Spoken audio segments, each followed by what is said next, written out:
ងមអសាទរអបអមណោយទាននៃក្តីស្រឡាញ់គឺព្រះបុណ្យដែលស្រឡាញ់យើងហើយលះព្រះជ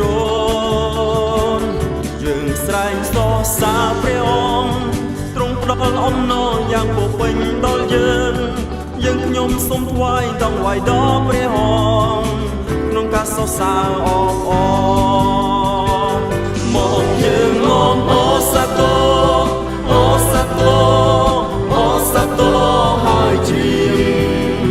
បអសាទរហើយជ្រាបថ្វាយស្ដាប់យើងមកយើងអសាទរអសាទរអសាទរហើយជ្រាបអសាទរហើយជ្រាបថ្វាយស្ដាប់យើងមកយើងអបអសាទរអបអអំណោយទាននៃក្តីស្រឡាញ់គឺព្រះបុណ្យដែលស្រឡាញ់យើង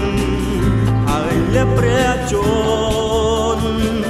យើងស្រែកសរសើរព្រះអង្គទ្រង់ផ្ដល់អំណរយ៉ាងពោពេញដល់យើងខ្ញុំសូមថ្វាយដង្វាយដល់ព្រះអង្គក្នុងការសរសើរអបអ